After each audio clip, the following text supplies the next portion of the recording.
Viewers, welcome at Sanai cafe. मैं doctor Sudhir Srivastava, cataract and refractive surgeon, Sanai hospital Lucknow से।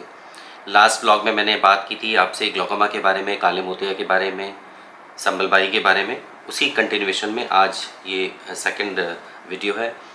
Last time हमने बात की थी बेसिकली संबलबाई एज ए होल होता क्या है। जैसे मैंने बताया था कि संबलबाई में या काला मोतिया में या सब जिसके कई नाम हैं, इसमें हमारी आँख के अंदर आँखों में ब्लड सर्कुलेशंस कम होने लगता है क्योंकि आँख का प्रेशर ज़्यादा होता है, जिसकी वजह से आँखों में प्रॉपर ब्लड सप्लाई ना होने की वजह से हमारी आँखों की नसों को इफ़ेक्ट करने लगता है, हमारे सेंसर्स को कम करने लगता है और हमारी देखने की क्षमता को कम करने लगता है।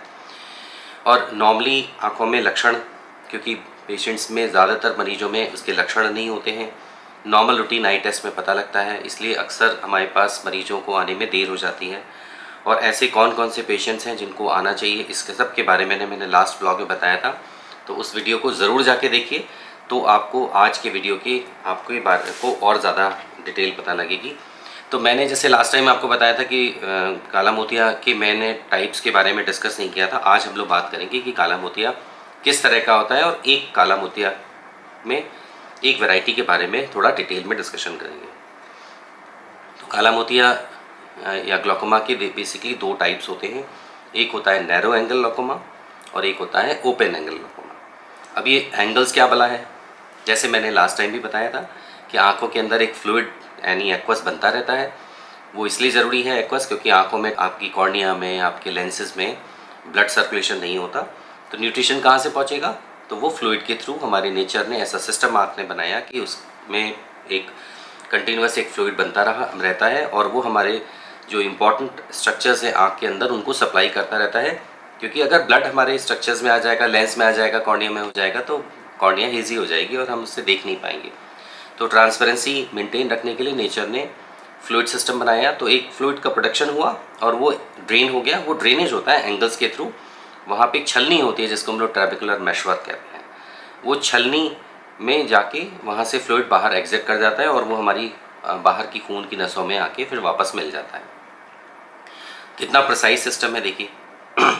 अब वो ज़िंदगी भर बैलेंस बना रहता है कि प्रोडक्शन और ड्रेनेज में बैलेंस बना रहे हैं, जिससे कि आँख का प्रेशर इतना ना बढ़ जाए कि कहीं पानी, जैसे पानी की टंकी में आपने पानी भरते चले गए और अब जगह नहीं है तो उसमें पानी नहीं एंटर करेगा।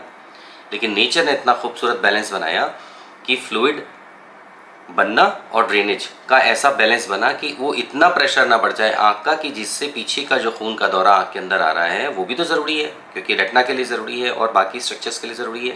क्योंकि आँख में इतना हाई मेटाबॉलिक एक्टिविटीज़ होती हैं जब हमारी आँखों में लाइट पड़ती है रेटिना के ऊपर, कि उसको हम जब तक हम उसको प्रॉपर ऑक्सीजन सप्लाई नहीं करेंगे, न्यूट्रिएंट सप्लाई नहीं करेंगे, तब तक वो हमारा प्रोसेस नहीं करेगा। तो इसलिए नेचर ने वहाँ पे बहुत डेंस खून के सप्लाई दी हुई है। तो वो सप्लाई को मेंटेन रखने के लिए ज़रूरी है कि आई का प्रेशर बढ़ ना जाए। जैसे अगर आप अपनी आँख को दबाइए तो देखिए थोड़ी देर के लिए ब्लैकआउट हो जाएगा, क्योंकि आपकी आँखों में खून का सर्कुलेशन रुक जाता है इस वजह से। तो इसलिए जब हमारा वो बैलेंस किसी वजह से डिस्टर्ब हो जाए, जैसे हमारा जो ड्रेनेज एरिया है वो ब्लॉक हो जाए। अब वो कैसे ब्लॉक हो सकता है? वो फिज़िकली ब्लॉक हो सकता है, यानी वहाँ पे जगह कम हो। तो जगह कम कैसे होगी? जैसे हमने पर्दों को खींच के किनारे किया तो पर्दे एक तरफ इकट्ठे हो गए, पर्दे को खींचा तो पर्दा पतला हो गया, लेकिन इकट्ठा किया तो मोटा हो गया। तो वैसे ही हमारी जब पुतली फैलती है तो वो एंगल्स जहाँ से ड्रेनेज एरिया है, मेशवर्क एरिया है, वहाँ पे जाके इकट्ठी हो जाती है। तो ऐसी कुछ आँख, क्योंकि सबकी पुतली फैलती है, सिकुड़ती है, लेकिन ऐसी कुछ आँख जिनमें की स्पेस ऑलरेडी आँख एंटीचैम्बर में कम होगा, वहाँ पे उसका इफेक्ट ज़्यादा होगा, वो आपकी फिजिकली ब्लॉक करने लगेगी। इसी को नैरो एंगल ग्लोकोमा कहते हैं। तो नैरो एंगल ग्लोकोमा किन किन में प्रोबेबिलिटी ज़्यादा है? जिनकी आँख साइज़ में छोटी है। छोटी का मतलब हमें कैसे पता है कि हमारे पास तो फीता है नहीं कि हम मेज़र करेंगे।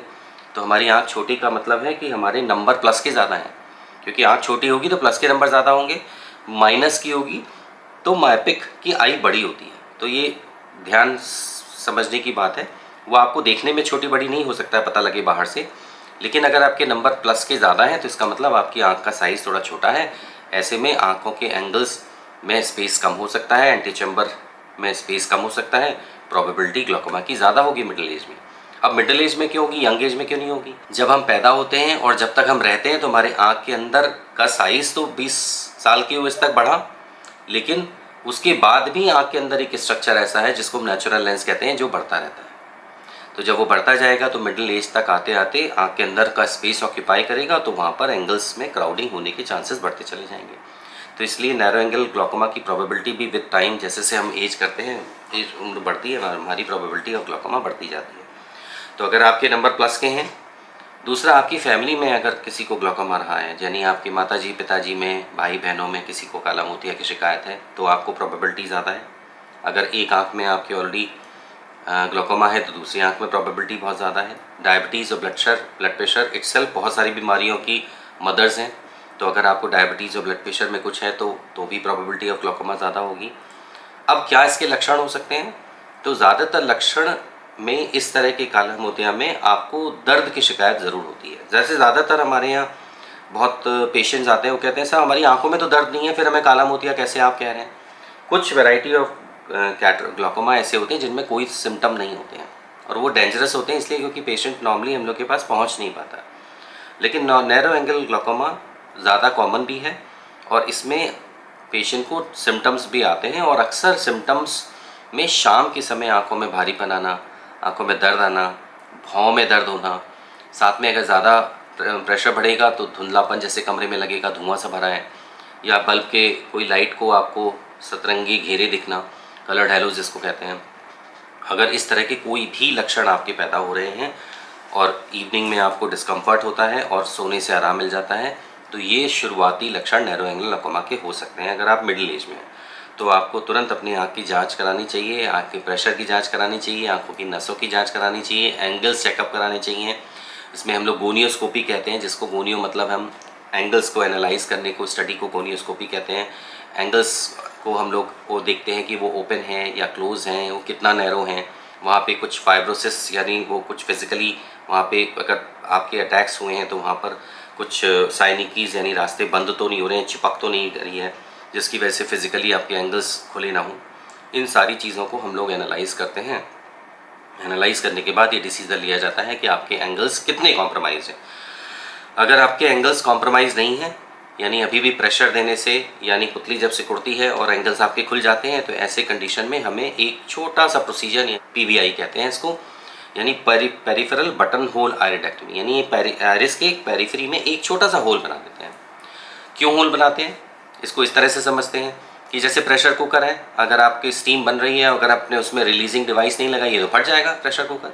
तो वैसे ही आँख के अंदर हमने एक छोटा सा एक होल बना दिया, जिससे कि जब हमारी पुतली शाम के समय थोड़ी सी बड़ी होगी और वो लेंस के कांटेक्ट में आएगी और पीछे फ्लूइड रुकने लगेगा और वो जो आयरिस को आगे की तरफ धक्का देके एंगल्स को ब्लॉक करेगा, तो वहाँ पर हमने एक छोटा सा होल बना दिया जिससे कि फ्लूइड पीछे इकट्ठा ना हो और वो आगे आ जाए, जिससे कि हमारा जो पर्दा है वो आगे की तरफ खसक के ना आए।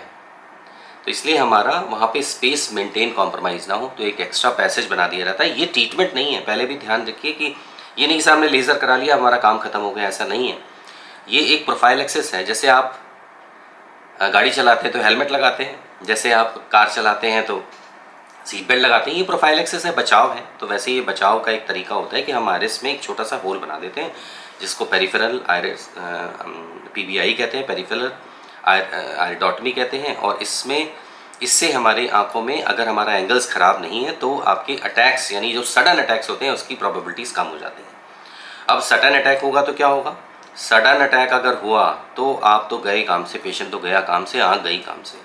क्यों? क्योंकि सडन अटैक्स में कुछ आवर्स के अंदर आपका प्रेशर इतना ज़्यादा बढ़ जाता है कि आपकी आँख के अंदर का सर्कुलेशन पूरी तरह से रुक जाता है और आपकी आँखों की नसें और रेटिना के लिए बहुत ही घातक होता है।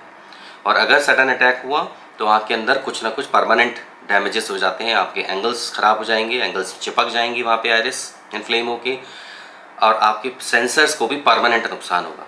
तो इसलिए किसी भी कंडीशन में हमें acute congestive attack of glaucoma को बचाना है। तो बचाएंगे कैसे?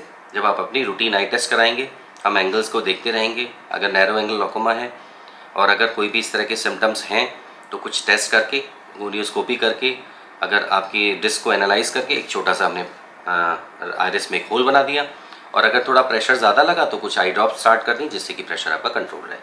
तो आई होप कि आज आपको क्लियर हो गया होगा। तो अगर आपको ग्लॉकोमा के बारे में समझना है तो कोशिश करिएगा कि ये जो भी मेरे ग्लॉकोमा के ऊपर व्लॉग्स आएंगे उनको सबको शुरू से देखिए, जिससे कि आपको ग्लॉकोमा के बारे में एटलीस्ट एक इतनी जानकारी ज़रूर मिल जाएगी कि आप डॉक्टर भले ना बन जाए, लेकिन एटलीस्ट आप ग्लॉकोमा को पहचानने लगेंगे और उससे बहुत समय से आप पहुंच के अपनी आँखों को बचा सकते हैं। अपने परिवार में किसी भी बड़े बुज़ुर्ग की आँखों को अगर उनके सिम्टम्स हैं सुन के आप उनको एडवाइस कर सकते हैं कि आप अपना टाइमली आई टेस्ट करा लें, जिससे कि ग्लॉकोमा की जो प्रोबेबिलिटीज़ हैं वो हम टाइम जो उनको हम लोग ग्लॉकोमा को कंट्रोल कर लें और हम आपकी आँख को परमानेंट लॉस से बचा लें। क्योंकि ध्यान रखिए, काला मोतिया आपकी आँख का नुकसान हमेशा के लिए करता है, वो वापस इस जन्म में नहीं आएगा। चाहे हम कुछ भी सर्जरी कर लें, कुछ भी हम मेडिसिन दे दें, लेकिन ग्लॉकोमा अगर आपका डैमेज कर गया तो वो रिवर्स नहीं होगा। तो इरिवर्सिबल डैमेजेस क्रिएट करता है, इसलिए बहुत ज़रूरी है समय से जानना, पहचानना उसको और कंट्रोल करना। तो ध्यान रखिए, बड़ों की केयर करिए, छोटों का ध्यान रखिए, अपनी आँखों की बहुत केयर करिए, केयरफुल रहिए। और अगर चैनल नहीं लाइक किया है तो प्लीज़ एक बटन तो दबा दीजिए। केवल सब्सक्रिप्शन में कुछ नहीं जाता, हमें बहुत हिम्मत और हौसला मिलता है। नमस्कार।